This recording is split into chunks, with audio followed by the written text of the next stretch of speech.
be heard if we vote. As the saying goes, if you're not at the table, you're on the menu.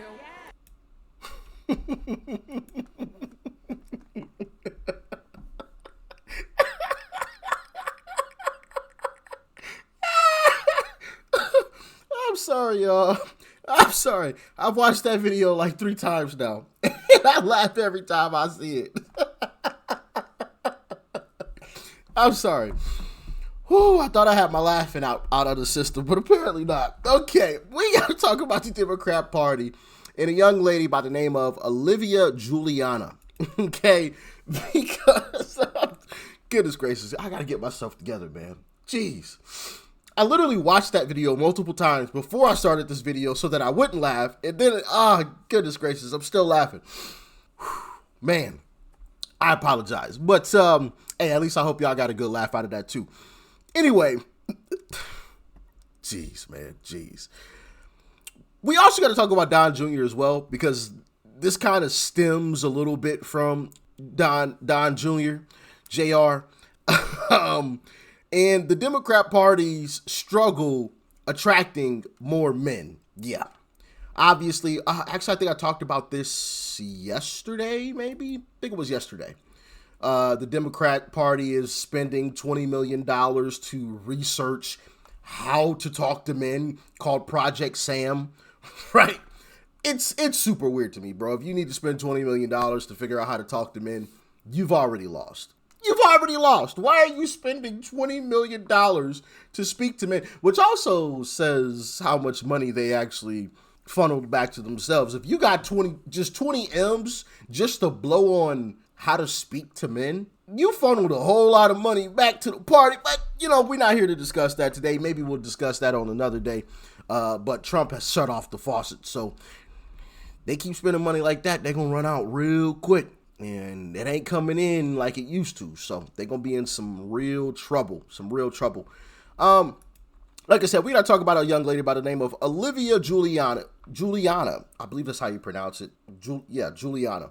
Because apparently she's been kind of tasked with speaking to men, getting men back to the party, figuring out how the Democrat Party can get back into young men's good graces. Okay?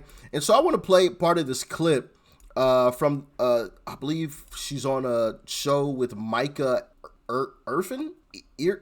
I'm butchering names. I'm not good with names. Okay, but anyway, let's check it out. And I think that it would be so much easier if we just understood that the problems we're having with young men shifting to the right, it's not because they don't agree with us on the policy. They do agree with us on the policy. It's because they feel like we don't understand the struggles they're facing, the actual struggles, not the perceived struggles of the masculinity crisis or whatever it is, the actual struggles. And instead, we just kind of want to blame them for all of our problems. Right. I think there's a lot of that I just fully agree with. I mean, we just don't message to men. Right. As like we don't message in a way that resonates to men. Something that you kind of responded to that I've seen a lot is, well, the reason why Republican messaging resonates with men is because men want bad things, right? So men want to have sex and own women, right? Like they want to dominate everybody. And Republicans say, you get to do that. And then Democrats can't say that. So we just lost men. It's over, right? What are you talking about? A lot of times it will be men that are liberals who will agree with that shit. I'm like, dude, what is going on? There's a lot of men that don't think that way, obviously. And it's just such a negative view to take on half of the human race. Well, I also think it's just so abundantly clear that the people who say these things don't actually spend time talking to young men. You know this because we know each other in real life, but I spend a lot of time on college campuses. And I spend a lot of time with young men. I love young men. I love frat guys. And in that, I realized even the ones that identify as conservative are almost always pro-choice. They're almost always pro-gay marriage. You'd be surprised at the number of them who supported Black Lives Matter. And so I feel like people just kind of lump them into this box when the truth is again, a lot of them are with us on the issues. They're just not part of our coalition because they feel like they're not welcomed in it. They're not talked to, right? And they're not welcome. That's true. Like there's a lot of times where it's like being like masculine characteristics or seem like they're frowned upon, and they're kind of welcomed and championed by the Republican Party. And like masculine characteristics are not characteristics that are intrinsically bad, right? And I think that some Democrats have presented it that way. Now, obviously not most Democrats, but it's like this perception that a lot of guys have had. And in terms of issues, like good messaging is messaging that resonates with people's actual anxieties and lived experience, right? And so, yeah, like the Whatever podcast can resonate with men that are like incels or like struggling with women, right? Because a girl was mean to them or whatever, and they're able to project upon like those women which come on and like look really dumb. They're able to say like, yeah, all women are like this. I feel better about myself. But there's all these other things that resonate probably more, which is like, man, shit's expensive, right? Man, I don't feel supported, right? Like, I don't feel like there's anywhere for me to go, right? I feel like if something bad happens to me, no one's there to support me. That's the thing that a lot of men deal with, because men are a lot of times kind of put in the box of supporting other people. So no one's there to support themselves. And it's like, those are things that we can absolutely talk to. Actually, we could probably speak to better than the Republican Party. Yeah, I think speaking to that is also understanding the mentality that they're coming from too. So another example is when you look at the polling of what are the issues that are the most important to young men, one of the top issues consistently is immigration. If you actually talk to a young guy about how he feels about immigration, am I allowed to cuss on this? Yeah, of course. Okay, that's enough. That's enough. Man, oh man, do they have a rude awakening coming, okay? I want to show you guys what Don Jr. had posted, okay? Because it absolutely resonates with that last clip. And this is what he posted. I 100% endorse this Dem activist being put in charge of Dem's campaign to appeal to young men. And Don Jr., I 1000% agree. If that is the way that, just overall, what Democrats have been talking about, if this is how they're going to go about attracting young men, I endorse that message. I fully endorse that message, thumbs up, baby, thumbs up. 2 thumbs up. If I had more, I'd give you more, but this is all I got. Oh man. Yeah, I don't jeez Louise. This is absolutely hilarious. And it's not even just her. Like I don't want you guys to think it's simply just Olivia. It's the entire party. Take a listen to what Pete Buttigieg recently had to say.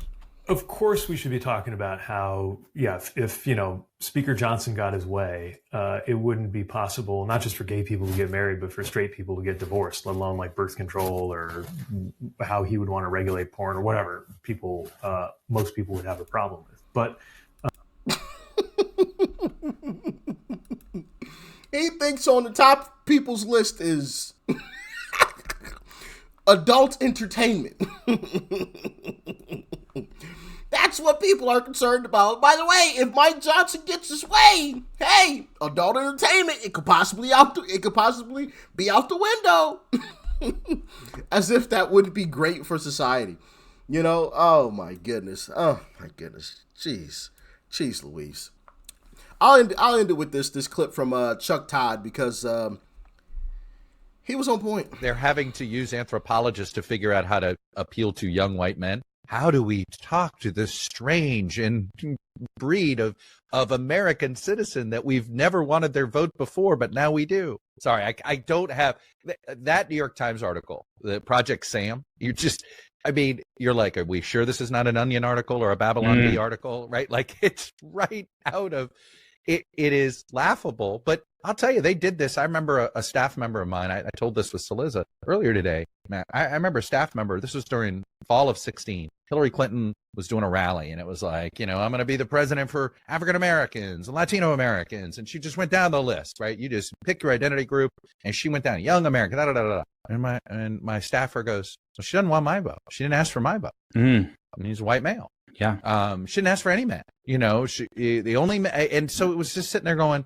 and now you're like, oh, we've got a problem. Well, you spent 15 years essentially ignoring that vote. And in fact, not only ignoring it, interest groups going out of their way to marginalize that demographic group. And then you're shocked when that demographic group doesn't think the Democratic Party wants them to be members. Well said. I can't argue with it, right? I can't argue. And I loved how he gave that example where she talked about every identity group except for men. Except for men.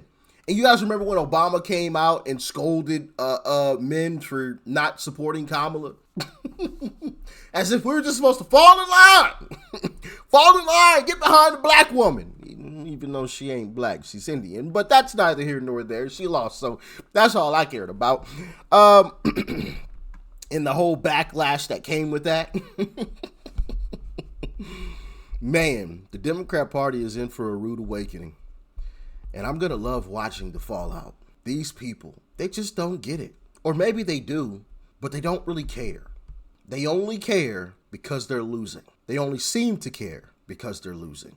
Because as you just heard from Chuck Todd, for years upon years upon years, we didn't even exist to them. Men, I mean, didn't even exist to them. They pandered to every other group. Not saying that I'm a fan of pandering, but I'm just saying they pandered to every other group except for men. Men make up half this country, if you didn't know. So if you ostracize half the country, what do you think that's going to do? What do you think is going to happen? It's quite simple. Now, is that the only reason why they lost men? No, absolutely not. There's a lot more reasons, and there's a lot of other reasons why they will continue to lose men. But I'm not going to discuss that here because I don't want the Democrat Party getting any bright ideas. They ain't going to win because of me. I'm going to tell you that much, but it is fun watching the fallout. Thanks for tuning in as always. Peace and love. I'm out.